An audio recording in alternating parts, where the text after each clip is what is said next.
Hello, welcome everybody to another edition of the Anthony Peake Consciousness Hour.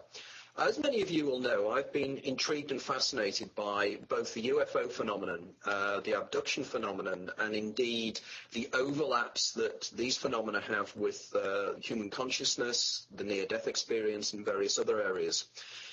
For many years, I thought I was very lonely brow in terms of this, in that I thought I was probably one of the few people linking these together. I know the work of people like Jacques Vallée. I'm aware of the work of various other individuals. John Keel also leads to mind with his books Project Trojan Horse, Jacques Vallée with his books Passport to Magonia. But I was delighted to discover recently a researcher and writer called Dr. Janet Colli, who has been taking these areas on board and taking them to some fascinating areas. And I was delighted when Janet agreed to be to joining us on this show. I have to say that we have had a considerable amount of Archon attacks today. Unbelievable. I wouldn't even want to go into details about how bad they have been today. But with sheer tenacity and a series of furtive transatlantic emails, we've managed to get together. Now, Janet's work, I was interested when Janet sent one of her some of her questions. She said that I've been called the female John Mack, and I thought, wow, that is a fantastic accolade. Now, what we're going to do in Take This Talk is we're going to go into some very interesting areas here because there's a massive area of overlap. I'm just going to read some details about Janet. Janet earned her master's degree in Western Analytical Philosophy at Ohio State University and Claremont Graduate School. Her interest veered to Benjamin Wolf's hypothesis that Indo-European languages shape our view of reality, the effects of language deprivation on brain development in feral and severely neglected children, and the mystic's ineffable or worldly interior silence. The reason I'm intrigued on that, Janet, is that I have been a huge fan of the Sapir-Whorf hypothesis since I was at university back in the mid-1970s. And it's the first time I've seen anybody reference this. And I got so excited.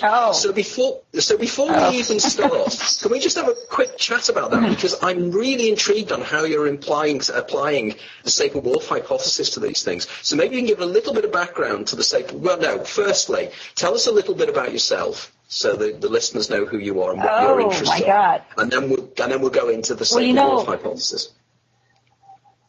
Okay, well, at that point, being in analytical philosophy, I was not yet in psychology full time. And so now I am. I'm a clinician. I'm a psychotherapist now. So coming from the more abstract realms, looking at the conceptual framework of language and how it affects our experience, I actually, through my own spiritual emergency with cancer, was drawn to work on a very personal level with people with their own experience of transformation. So I've kind of gone from the more theoretical to the one-on-one work, and now, of course, teaching some, but one-on-one psychotherapeutic work with people as they go through this transformational process and break through what you might look at as the constraints of what language and the collective has entrained our brain to be able to perceive or to see. So I'm taking people beyond that, breaking through paradigms, and that's how it turns out we evolve. Okay, so there's a mouthful. So now I'm a psychotherapist, and can you hear me? Did you get that? Yeah. Oh yes. Don't hear you. Okay. Okay, great. Okay, so I've been working as a psychotherapist for over 20 years, and I knew from the start I wanted to work with people who had close encounters, because there isn't anything that, in my opinion, that is more shattering and yet evokes evolution more than interspecies communication. So I was able to do that, and I've been doing that for 20 years, and I can't think of anything more fascinating. So neither can I have to say. Can you tell us a little bit then about your work in this area, because one of the, I mean, for instance, I can cite a case about my own mother recently as well, which you may be interested in, because Okay. I'm trying to draw links between alien encounters in my next book and Bonnet syndrome. You know Bonnet syndrome. Okay. Oh, spell that, please. Bonnet, Bonnet syndrome. It was put together by a guy called Charles Bonnet, and it is to do with people who have declining eyesight, who see visions or see small children. Okay. Now, Bonnet syndrome has been known for quite a long time, and I think I'm one of the first writers that actually drawing conclusions that we could link Bonnet syndrome with the alien abduction thing. Now, the reason I say this is that about 3 years ago, my mother, before she started developing Alzheimer's, and I think there's a link here with Alzheimer's as well, is that she saw a UFO hovering over a factory near where she lived. That evening, now she knows nothing about UFOs, she's never been involved in the UFO phenomena or anything else. She wakes up that night, in the middle of the night, she wakes up and she's in a state of sleep paralysis. You know, she's in a REM intrusion state. As she does so, she looks over to the bedroom door to see a set of very, very spindly fingers come round the door, and a creature come round the door, and she described it and said it had huge black eyes, 2 little nostrils, and a slit for a mouth.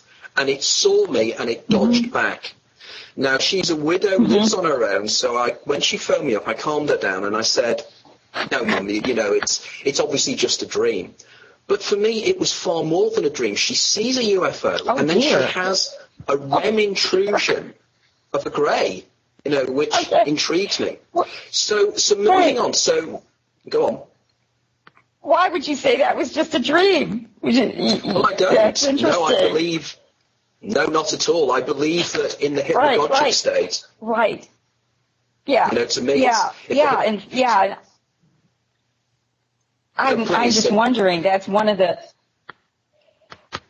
I'm just wondering about the intervention there. And so you say that this was before she was coming down with Alzheimer's? Correct. It was the early signs of Alzheimer's. It was something that was starting. And then I have discovered that people who, in the early stages of Alzheimer's, do actually have occasions of Bonnet syndrome. And in fact, I had to tell the physician that what my mother had was Bonnet syndrome, because afterwards she was saying she was seeing children or little people following her around. They were everywhere. And clearly, this, to me, this links precisely to your work. How do we know? How do we know she isn't? You know, how do we know that she hasn't broken through to another dimensional reality, and it's just being pathologized, right? With these, so I'm not sure about the Alzheimer's at all, and I've never heard of the Bonnet syndrome, but we have a great history in psychology and psychiatry of pathologizing people who have broken through to another dimensional reality, or who are seeing things outside of our, ordinary cultural constructs. So it's very tricky here. I'm not going to try to do anything with the diagnoses here, because I haven't met your mother, but we do have a great history of pathologizing. And one of the hardest things is when people are told that these things aren't happening, that their experiences are delusional or simply nightmares, right? And that's a terrible, makes it a lot harder for them to negotiate the reality, okay, and to find their way with it. If the whole cultural, if the culture denies it. So okay, can you hear me now still? Yeah, no, hear you fine. You're coming across fine. So as an aside question on this, what's your thoughts on the linking here of these phenomena to DMT for instance, you know, the work of Rick Strassman and his associates? Oh, yeah, well, sure. Okay, so you're going to have multiple ways. If these realities are, I'll just say objectively real, if they're not pinned to one particular, psyche, if they're real, then we should have multiple accesses to them. And some of the entheogens or substances that have been known since indigenous times, as well as more pure versions, such as DMT, are just accesses, different accesses to these other realities, other dimensions, and otherworldly beings. So I think you get somewhat of a different. You might get some differences, whether depending on the access, on the route that you're taking. But I think at this point, to think that we're alone in the universe is a pretty uneducated and view. And so, so it's very nice if you can have some kind of a clinical setting in which you can virtually ensure that people are going to be entering realms that have commonality between the subjects. Okay, now that's a fantastic controlled setting.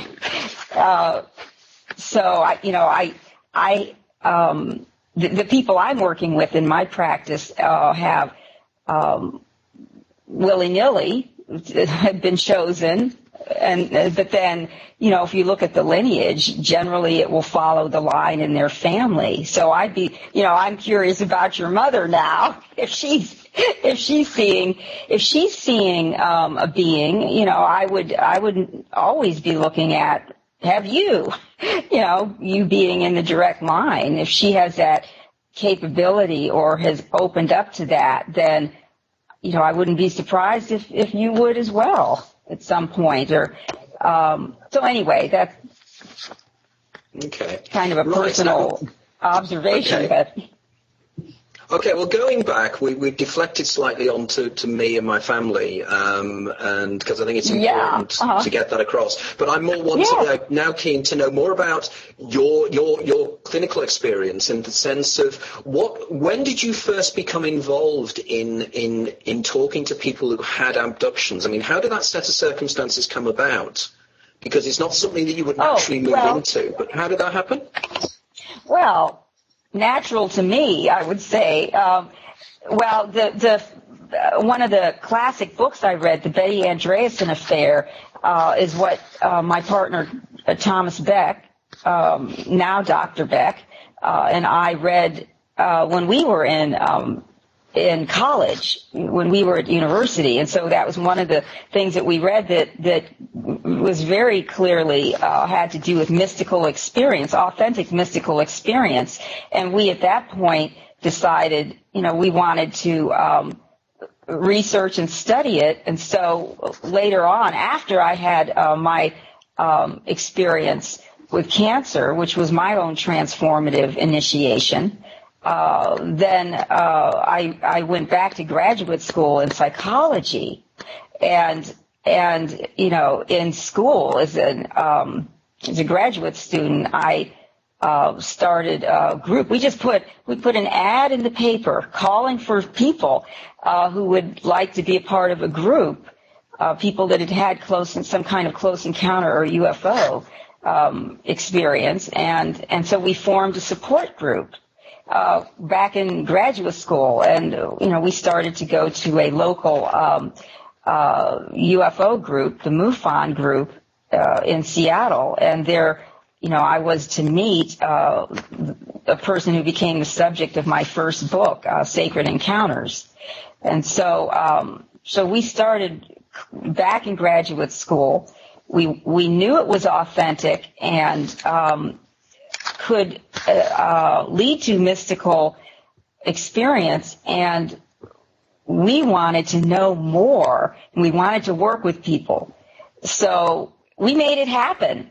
I mean, I don't know. I don't know of any other way to live. Is you just go after it, and then as we've worked with people, our own experiences started to come into focus. So that's another phenomenon. Is like that you kind of look at is some of the researchers themselves, or let me see, the man, Raymond Fowler, who actually was the researcher for Betty Andreasson. He later was to uncover his own, in his own lineage and in himself, some very extraordinary experiences. So we felt called. We have felt called all along. We've had to get a credential, and we've had to have training. Training in trauma has been very, very critical, because so many people do have a sense of difficulty and of having been traumatized. We don't even use at this point, though, the words alien abduction. We don't view them. We don't like to limit it by that terminology. So I try to say close encounters, for example. So bringing people through the traumatic aspects and to the other side of it. And if you look at people like they did a Harvard study of experiencers that John Mack kind of helped with, but he helped to put them in touch with experiencers. But even the people that have been traumatized say, by and large, that they would not have gone through it because of the great growth that is engendered by it. So, do you have any questions? Any other? Yeah, no, absolutely. It's just fascinating listening to this. So in terms of some of the cases that you've been involved in and the individuals who have had encounters, are you at liberty to share one or two with us, the ones that you found the most intriguing and the most interesting? Yeah, it looks like a fantastic book. I'm trying to get hold of a copy. This is the book, folks. This is the book. Oh, great. Yes, I'm trying to get hold of the copy. Go on. Okay, Sacred Encounters, Spiritual Awakenings During Close Encounters. There are two major cases in that book. And it's interesting, although I did that book some years ago, I just now re-interviewed the first subject in it. Haley is her pseudonym, and I've interviewed her because in the meantime she's gone back to school and now has a master's degree in psychology herself and wants to help other experiencers. And she's had encounters throughout her life. But the interview was focusing on the spiritual emergency or the transformational crisis that she went through and the integration process that she has gone through her entire life to be able to integrate these experiences into her normal waking consciousness and to be able to talk about and share her relationship with these beings, with people in our culture. And so the interview, I'd like to put in a new book about spiritual emergency. And so there's the processing of the experiences, which may be traumatic, and in which, you're going to go into deeper altered states. And you want to have a very safe container, for that to, work through. And I, recommend a couple of, tools for that in psychology, used widely in psychology with trauma or to access deeper altered states. And then there's the integration process where you have to take these deep altered state experiences and relate them to the rest of your life and be able to talk about them with other people. And that is a really tall order in a culture that is largely in denial. Okay, and we don't fluidly, our consciousness is yet we have great difficulty going into these altered states and coming back and being able to tell a narrative, to move out of a place where we feel out of control and victimized and move into a place where we recognize our relationship with these beings and recognize their role in our evolution. So in terms of Haley's experience, can you share with us roughly what happened to Haley? Yeah. Okay. Well, Haley, and this is part of, so I'm going to look up here just a few notes here from the interview. What was very interesting is that Haley, starting from about the age of 2, when she first remembers seeing the being, typical bald head, big-eyed alien in her study at home, and then being taken, and ending up, flat on her back with, a couple of beings hovering over her, and some silver tracers from instruments, passing over her head, and then waking up, on the sofa in the study the next morning and being told by her mother that it was a dream. So coming from that and then having numerous experiences of being taken and being impacted, okay, and so she didn't view it as a UFO at all. At first it was, she just thought it was monsters. As a small child, right, that's what you do. That's how you frame it. And then it went to giant white rabbits, right, that would take her, and she'd be placed along with other children, and they would be taught things, and that would be kind of a friendly experience. And then as she grew older, she thought of these beings as her spirit guides. Okay, so she, at this point in the collective, there wasn't a lot about UFOs. This is before Whitley Strieber's groundbreaking book, Communion. And so she went through several iterations of explaining to herself, trying to make sense of it herself without having anybody to help her with it, or nothing in the collective as yet.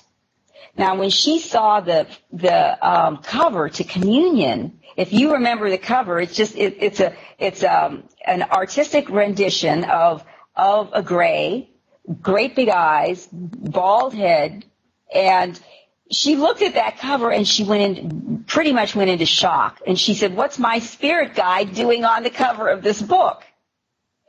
So she had to go through all these iterations of trying to explain this to herself, and then having to process, is this evil?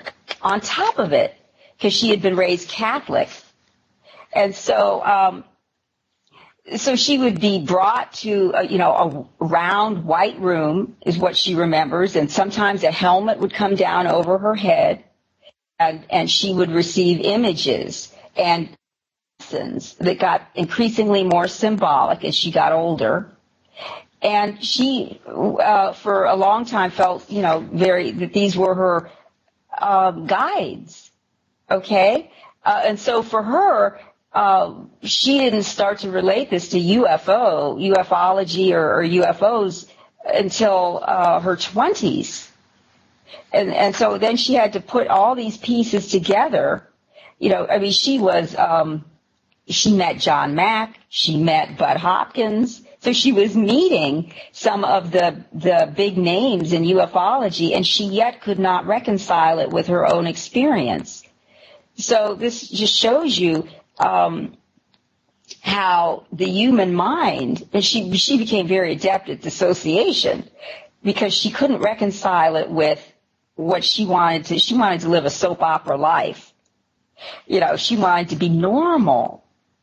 And yet she was having, this whole phenomenon impact her and create in her, she'd had out-of-body experiences, She didn't have a near-death experience, but she was having out-of-body experiences, and she later started to do a training in out-of-body work to try to gain mastery or control over this, over what was happening to her. And that's an important step, to move from a sense of victimization to some sense of control. Okay, so I should take a break and if you ask if you have any questions at this point. Yeah, there's lots of things that were leaping to my mind there. Effectively, I'm always being very intrigued. It's amazing stuff, and it's so much I relate to in terms of the work you're doing, because the things you were relating to there, I was immediately realizing the symbolism of the rabbits seems to me to be very, very strange. It's almost I recently watched and did an interview on Donnie Darko, the movie, and the idea of the puka, the idea of the spirit, the Irish spirit. Now, if you look at the puka, and I know somebody calls it leprology or leperology, to do with the symbolism of rabbits within this. Now, if we take this back to Alice in Wonderland, the symbol of the rabbit there, we then carry it forward to the symbol. Yeah. I know, and it's all, I think it is possibly to do with DMT release, it is possibly to do with a lot of things. Now, interestingly enough, one of the people that's been on this show comparatively recently is an American artist by the name of Myron Dial. And Myron has temporal lobe epilepsy and manifested temporal lobe epilepsy from early childhood. Now, effectively, everything that you listen to about what happened to Myron very much fills the typology of there's a term they now use for these mythical friends that children have. And I believe what's happening here is the communication channels between the right and left hemisphere of the brain is not more open, because the corpus callosum doesn't effectively come into effect fully until somebody is around about 9 or 10. So effectively what is happening, they have bicameral minds. So we're taking the Julian Jaynes idea of the bicameral mind, the voices and everything else that people hear. Yeah. So there's a huge amount of resonance here in terms of this. I'm also reminded of the TV series Taken. Did you remember the TV series Taken that Steven Spielberg did? Yes, I do. Very good. Yeah. And your work, go on. Yeah, which, if you remember, part of it took place in Seattle.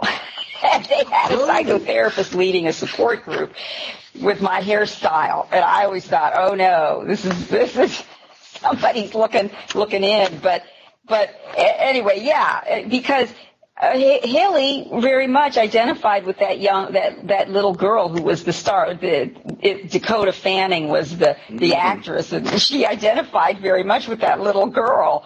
Beautiful blonde girl, who was said to be, she was going to be the one chosen to help evolve the species or be taken, right? And so, yes, all these things that are floating around in the collective, well, you know what? They've got origins in our very real lives of individuals. You mentioned Julian Jaynes, the corpus callosum. One of the processing techniques I use is EMDR, eye movement desensitization and reprocessing, EMDR, in which you do bilateral stimulation between the right and the left areas of the brain, and that helps you to process trauma. And so this is one of the most widely used techniques in psychology today for trauma, and that's what I can use with experiencers, because if you have something that the right brain can't process, that's where trauma is, the intense feeling states are held. The way to process it is to keep the material going back and forth between the right and the left hemisphere. So that's actually, very, very good. You're mentioning that. And the corpus callosum can be, with developmental trauma, it can it can be stunted or not fully developed if you have too much trauma early in life. They found that. And so there's ways that we need to, be cognizant about brain development when we're, we deal with these things. And as far as temporal lobe epilepsy, it's like early on when Haley was very invested in finding alternative explanations, right, which is what pretty much everybody goes through. They would rather it not be true. She visited a neuropsychiatrist here in town, and he looked at that possibility for her. Did she have temporal lobe epilepsy, right? Well, it turned out no, but he still offered to medicate her so that it would medicate away the experiences. And she said, no, thank you.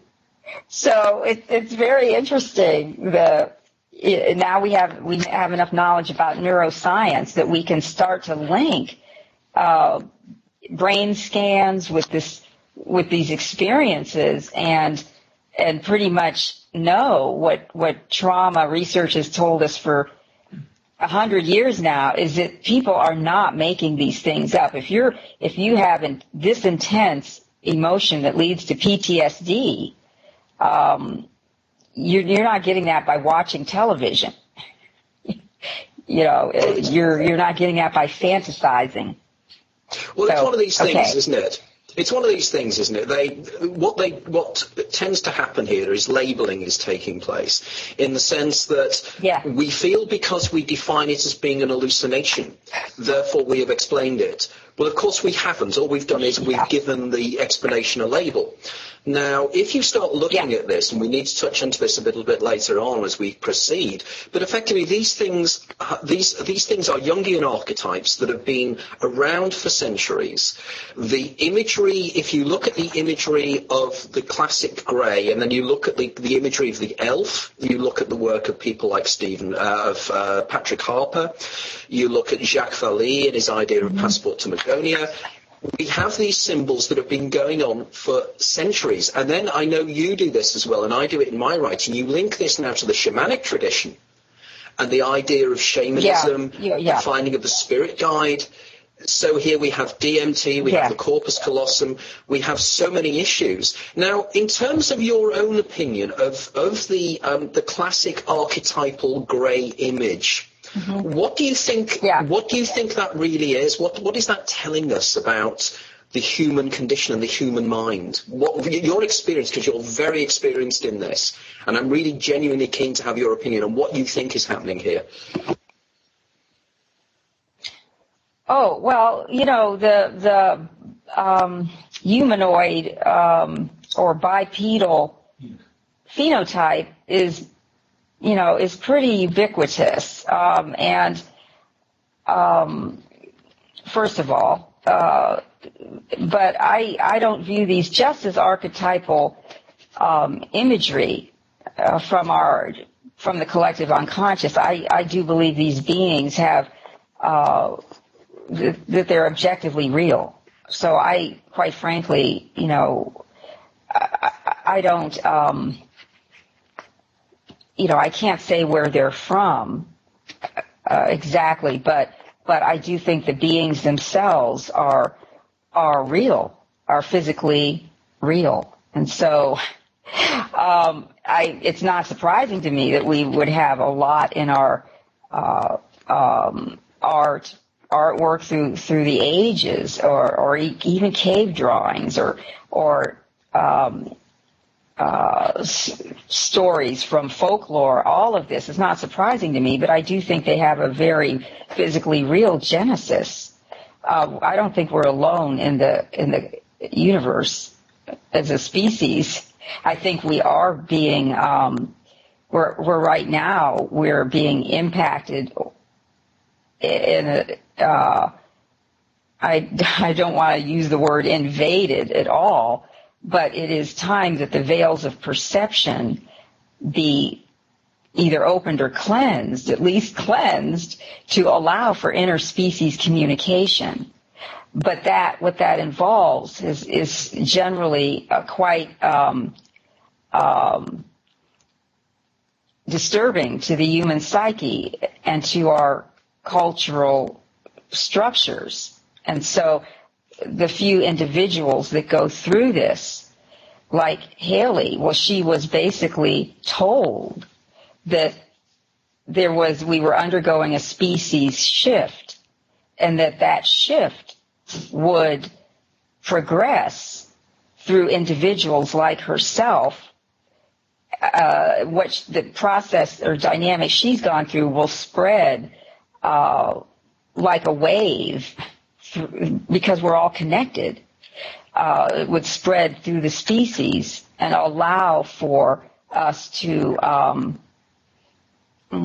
be open, to communication with less trauma. Okay, so I have individuals such as those I outline in my book. I hold them with great respect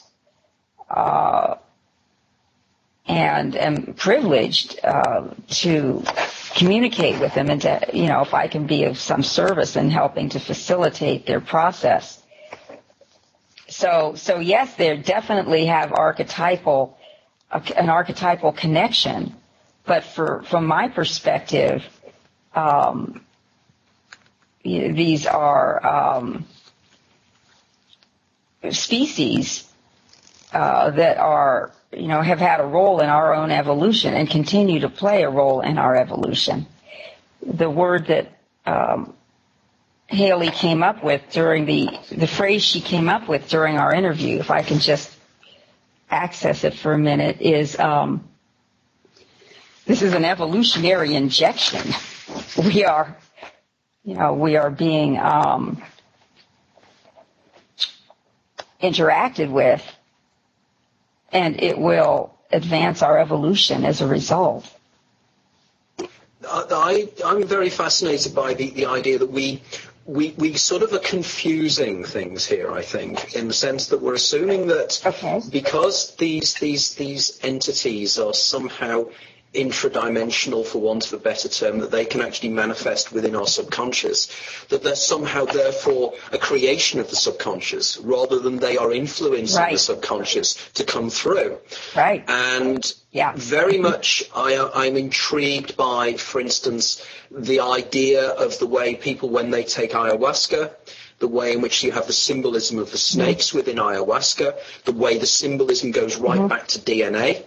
And is this a kind of manifestation of DNA and DNA communicating with us?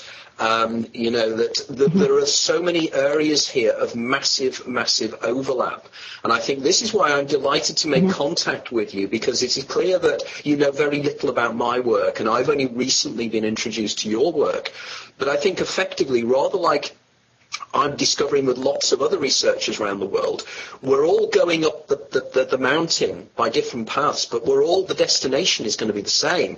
And I think what's going to happen is there's going to be a meeting of us guys, and we're just going to go, you know this, I know that. It's like a huge Venn diagram. And in the middle is going to be the solution. But the solution may not be the solution we want, Well, for years now, I've wanted ufology and to open up to what transpersonal psychology, right, is the transpersonal psychology, and knowing about altered states and non-ordinary realities and methodologies to work with these altered states in a healing way.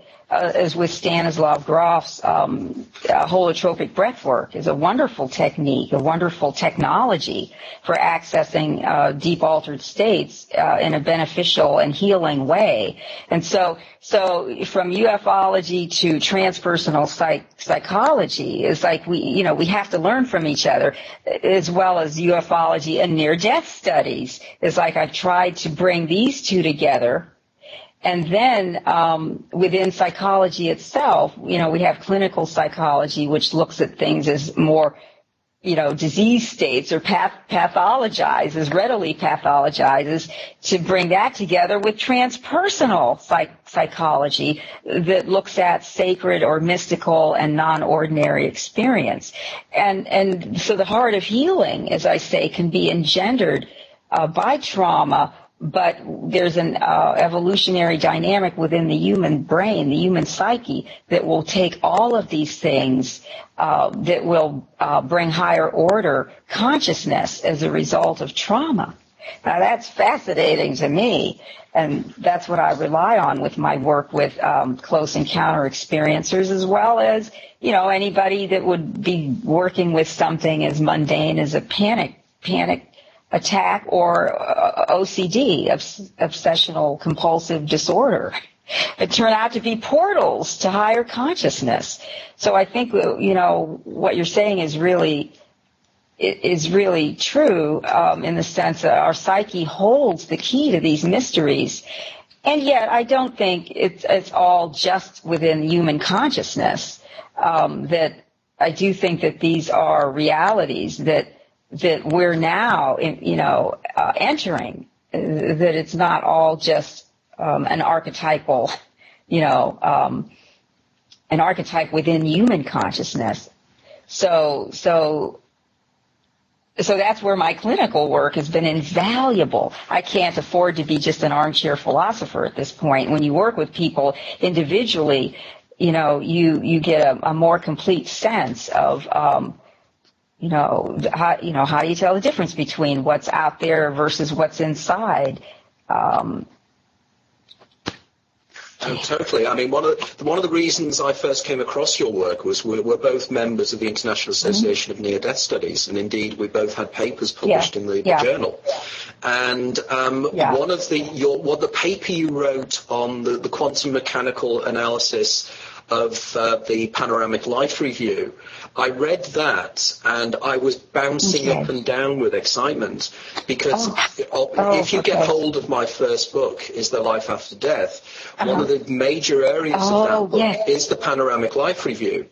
And your quantum dynamic model, because effectively I'm heavily interested in the work of Hamerhoff and Penrose and the microtubule argument, and you tick all these boxes in the most profound way. So for a few minutes, can you just talk about your analysis of the Panoramic Life Review and how you see it in that wonderful paper that both you guys wrote? I know it wasn't just you on your own, it was you and your partner, or you and your husband. But a terrific paper. So maybe if you could explain a little bit about that to the listeners, because I'm sure they will find it as fascinating as I did.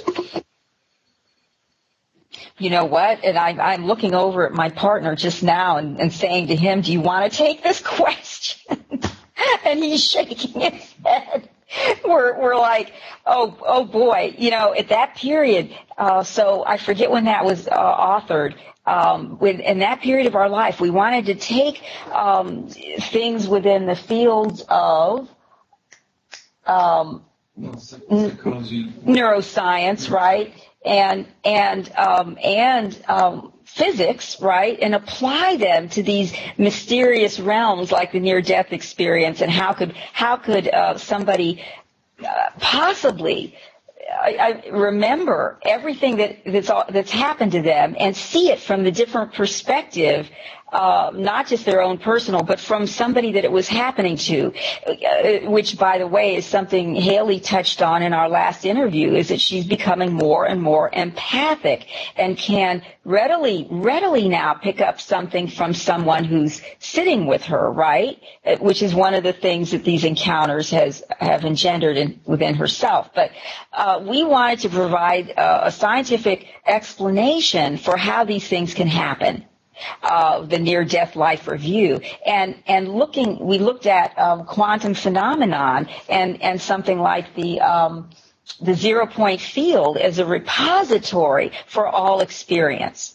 Now, within the spiritual traditions, we talk about things like the Akashic records, right? Well, in physics, they're talking about the 0-point field, the quantum vacuum. And so we looked at some of the dynamics that could possibly explain this, that it isn't just within an individual human brain that the repository of all experience is held. Okay? And so we had fun with that, and it's theoretical. But and my partner Thomas Beck spearheaded that, because he's more into energy generation now, and into physics. And so this is another example of how we need to bridge these fields. at the time we wrote it, there was a great in psychology. There was a lot about false memories, and it was being held that we couldn't remember anything accurately, more or less, that all of our memories were prone to confabulation, and that the brain was not capable of it. And so we wanted to approach it head on and look at advances within physics and show, and within neuroscience, that could show that some of the things that you could think would be impossible could actually happen if you broaden your perspective on consciousness itself. Okay, so consciousness is not just within an individual brain, but that we have access to the field of consciousness outside the individual brain, and we have a connection with that. The brain's kind of like a TV. TV is transmitting, Yeah, it's just, huh? Yeah, we can receive. It's yeah. a receiver. Yeah, it's like we're receiving much more information that we, that the brain is. Well, okay. So now, see, I'm relying on him to feed me the words, but you have to do an interview with my partner, Dr. Thomas Beck, and talk about energy and Tesla. Yeah, I think that's something I'd be fascinated to do as well, because I don't know if you're aware, but my last book was co-authored with Irvin Laszlo. And yes, Laszlo that's and fantastically wonderful. Yeah, yes, and Laszlo and I do. I think that's great. Yeah, I was amazed when Laszlo approached me, because I said I was so honoured that he wanted to write a book with me, and he turned around and he said, "You're the only person on the planet that could write this book with me." And I thought, wow, that is honour indeed. But I would be more than happy to point out to Irvin that these two guys over in Seattle, that in I think 2003, a paper was published, where you were actually doing this. And the 0 point field and 0 point energy and the idea of the collective conscious. Funnily enough, you might be interested to know that one of the earlier interviewees on this show, in this series of shows, was Professor Bernard Heisch, who is working at the 0 point field. Oh, beautiful! Yes, of course. Lovely guy. He's brilliant. Brilliant. Yeah. Tom has met him. Yeah. Oh, right. I've interviewed him many times, and we've had long chats on Skype. But it's again this synergy of what's taking place now is quite fascinating. And you guys are joining the dots, and you're actually expanding it out there. Heisch? Oh, Bernie Heisch. Now he's on the board of directors for NARCAP, which is the National Aviation Reporting Center for Anomalous Phenomenon. Okay, and so we know. Oh, wonderful. Okay, so that's a NARCAP, NARCAP. I remember it from my UFO years ago. Yeah, I remember it well. It's still very functional. He's on the board of directors of that. I'm interviewing some pilots now who have had anomalous aerial phenomenon, and to see what their integration process has been. Some pilots have been traumatized by it, and others more readily can move on and expand their conceptual framework. But anyway, so Bernie, yes, he's very good friends with Dick Haynes, who's a NASA ex-scientist who started NARCAP. So anyway, it's a small world. It is a small world when it comes to this level of work, but it's really good to know that you're out there. You hold up the English, you're holding up that corner of the world, right? Yeah, I find that over here in the UK there is not quite the same interest as there is over in the States, because we're just a little bit more behind you in terms of thinking, although, Roger Penrose is involved in this work and everything else. But effectively, you know, it's you guys that are pushing the envelope out. Right. Now, I'm aware, I've just been told that we're now past the hour, and it just goes to show, doesn't it, how wonderful when you get chatting and talking, that how it gets beyond anything. So what I would like to do just finally is if you can let the listeners know how they can contact you, because what you're doing is profoundly important. Okay? Yes. Yes, this is your new book, isn't it? I'm going to plug our book. Okay. Yes, it's with Thomas. The end of Homo sapiens and birth of a new species. So we wanted to take people through the evolutionary process by looking at it within Tom himself and through some of his work with clients. Just look up, you can either just Google my name, Janet Colli, Colli. I have a website that is, I think it's www.janetcolli.com. or www.sacredencounters.com. And then my own book is The Dark Face of Heaven, if you're interested in psychotherapy. And these covers were designed by Will Boucher. I have to say this is because he worked with John Mack. So it's a small world. It is indeed. He was John Mack's. Yes. So, a much missed man, I think, sadly. A much missed man. I know. Truly, he elevated the field enormously. So totally. It's up to us now. We stand on his shoulders, but it is us. So it is indeed. It's very good to be here. Thank you for having me on this program. No, we need to have you back as a guest again, because I think we didn't scratch the surface. And yes, we must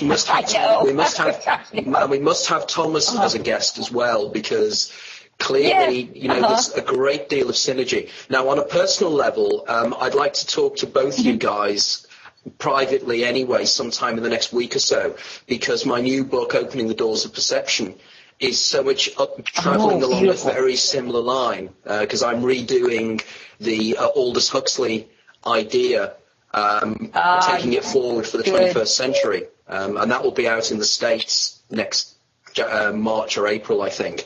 But I need to talk to you, so this was an opening gambit, as it were, for you to know what I'm doing, and for me to understand what you guys are doing as well. And to say I'm excited is an understatement. I think this is a meeting of minds, and it is so important. Great, wonderful. Okay, well, thank you again. Wonderful, and thank you, Janet, you're welcome. Thank you for Thomas in the background as well. And as always, thank you. Hi, Thomas, and here. Say hi. Hi, Thomas. I recognise you from the website. Right, and again, as always, and always thank you again for Dia Nunez over there in Denver, for the person that quietly makes this all happen, bites her nails to the quick, and is the person that just is the daemon to my Eidolon. So thank you very much again, and Janet, thank you very much for being a wonderful guest. We did get over the problems in the end, and it was worth persevering, because it's been a wonderful show. Okay, thank you, and see you soon. I'll speak to you soon. Okay, bye-bye. Goodbye. Bye. Bye.